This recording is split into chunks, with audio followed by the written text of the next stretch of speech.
que esse senhor teve a audácia, a coragem de pedir meu pai para que ele afirmasse que Lampião não morreu na Grota de Angico, em Sergipe. E falou só comigo o seguinte: tranca os dentes, porque vai doer. Eu tirei aquilo que estava dentro do meu coração, me torturando. Eu já estava pálido de tanto perder sangue.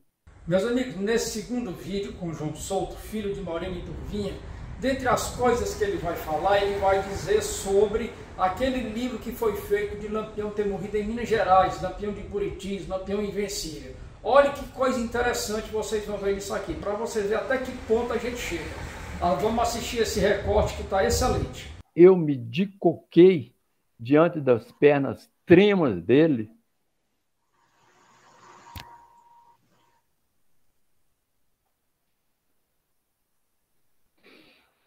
E ali nós selamos a paz. Aconteceu o perdão. Eu tirei aquilo que estava dentro do meu coração, me torturando.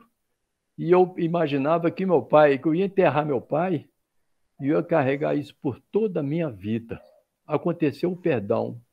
A partir daquele momento que aconteceu o perdão, a nossa relação mudou. E aí, então, ele começou, por sua livre e espontânea vontade, relatar as suas atrocidades, os seus crimes que ele cometia, sem eu perguntar, sem pedir segredo, sem nada, sem nada. E eu sempre fui um filho que ajudei financeiramente, dentro de minhas possibilidades, sempre ajudei. E eu tenho minha consciência limpa perante a Deus, que eu cumpri meu papel de um bom filho com ele. Você fez a sua parte. Fiz a minha parte. Então, essa coisa aconteceu quando eu era criança. Mas eu também não posso só condenar meu pai pelo mal que ele fez. Ele também fez coisa boa, sabe? Esse braço aqui, ó, foi quebrado com fratura exposta. Mandou eu prender uma vaca e essa vaca era muito brava. E eu fui num cavalo em pelo, quando eu jogava o cavalo para tocar a vaca para a direita, ela cortava para a esquerda. O cavalo tropeçou num grande cupinzeiro, o cavalo caiu em cima de mim e levantou de uma vez com as duas patas aqui, ó, e foi embora para minha casa, andando mais uns 3 quilômetros, passando debaixo de cerca de arame, o braço com a munheca virada para frente, só de pendurado com um pedacinho de couro. E sabe quem curou do meu braço? Senhor Moreno. Ele chegou lá, eu já estava pálido de tanto perder sangue, e o trem era tanta dor que já parecia que ele estava anestesiado. Ele correu imediatamente, foi lá no cerrado com o facão, tirou as lascas de uma sambaibeira, fez um chá parecendo vinho tinto e falou só comigo o seguinte: tranca os dentes, porque vai doer. Aí ele tirou prepa de capim, lasca de sujeira, terra, aqueles negócios, e ele fez não sei se é tela que fala, e improvisou uma tipóia. Eu fiquei com ele ali 2, 3 meses. E depois de 30 anos eu fiz uma radiografia, o médico falou comigo: seu braço está tão bom quanto o outro. Então a gente tem que tirar um chapéu para ele. É aquele livro que chama-se Medicina no Cangaço, que escreveu o doutor Antônio Mauri com o doutor Leandro Cardoso, lá do Piauí. Exatamente. É isso aí.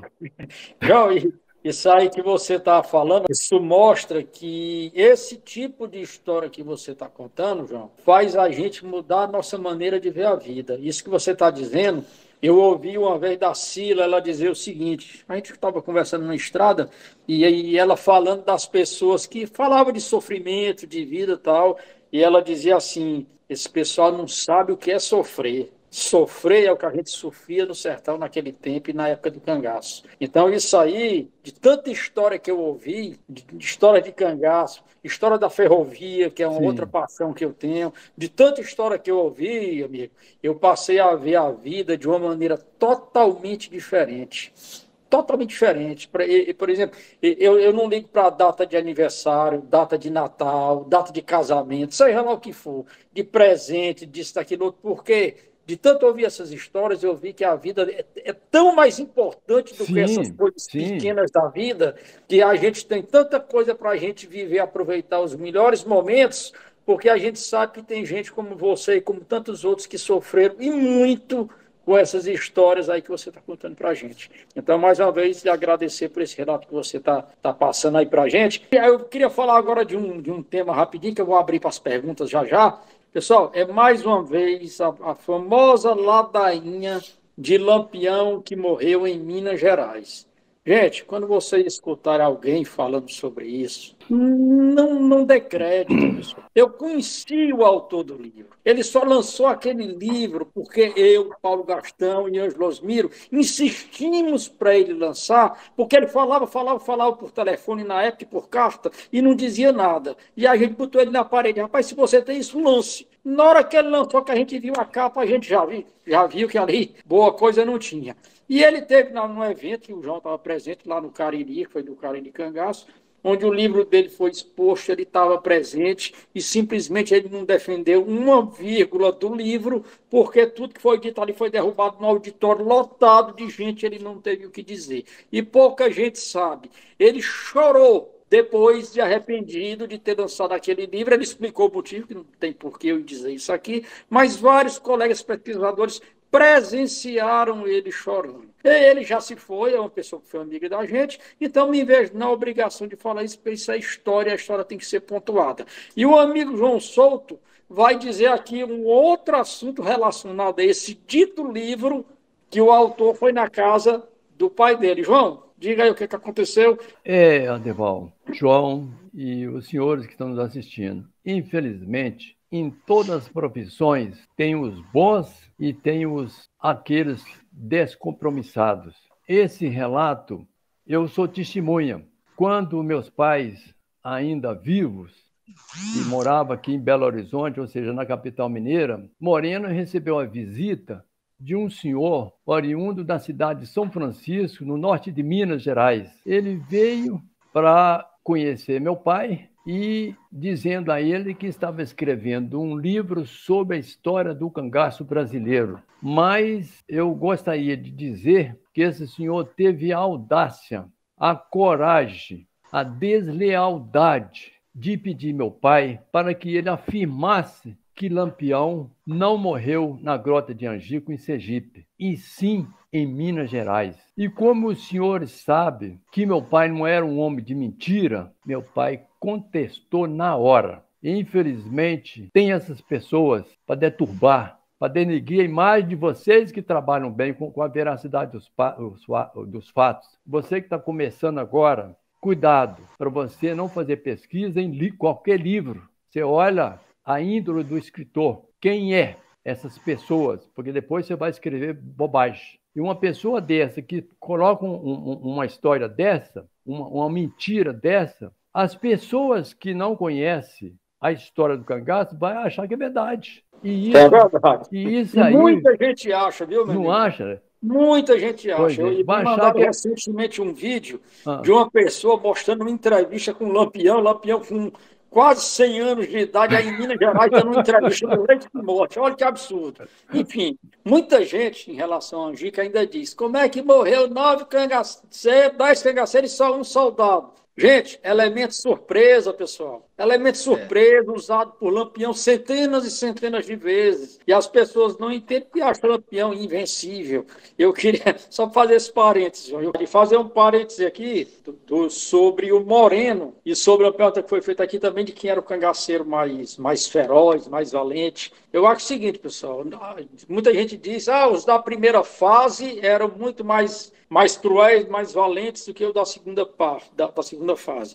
Eu, particularmente, eu não considero que teve primeira e segunda fase após Mossoró. Porque, digamos, que é o que todo mundo fala. Depois de Mossoró, Lampião ficou muito mais tempo no cangaço do que antes de Mossoró. Então, eu acredito, eu não divido isso por aí. Apenas Mossoró foi um fato atípico, digamos assim. E quanto à questão de valentia, eu não tenho como a gente medir uma valentia de um Sabino, da época de Mossoró, com um Moreno. Um gato com um jararaca. Ou seja, eram tão valentes, tão bravos, tão cruéis como da primeira fase, como da última fase. Como é que vocês enxergam isso? A única coisa que eu acho que é diferente é o modus operandi, digamos assim. Que no início tinha mais batalha, enfim. Mas eu acho que em questão de crueldade, de valentia, não tem como a gente dizer.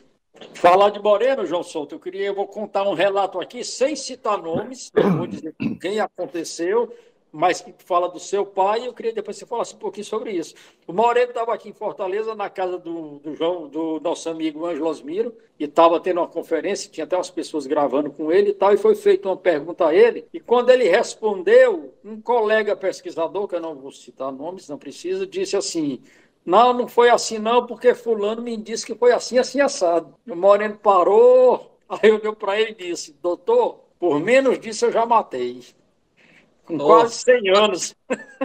Eu sei de um outro fato também, que um pesquisador que nós temos e tínhamos uma grande estima por ele, eu vou falar o nome dele, Dr. Antônio Amauri Corrêa de Araújo. Ele estava fazendo uma pergunta para meu pai sobre o ataque de piranhas, e colocou o nome da esposa do Cori, como é que ela chama? Da Dadá. E aí, naquele momento, meu pai contestou o que o doutor Antônio Amauri disse. Aí eu falei, mas por quê? Aí meu pai falou para o doutor Amauri, porque o senhor não estava lá, quem estava lá era eu. Ele falou, isso, rapaz, o homem era duro mesmo, senhor, é duro. Ele não olhava quem não, e aí que o João está falando aí, ele era astucioso, ele era estrategista, ele era habilidoso, ele era valente, ele era peitudo e cruel também. Pessoal, e é isso. Espero que vocês tenham gostado aí desse segundo vídeo. Aguardem que quarta-feira vem a terceira parte, e nessa terceira parte a gente vai ter o João de Souza Lima numa participação também. Então aguardem que vai vir muita coisa interessante por aí para quem ainda não assistiu. Vamos lá.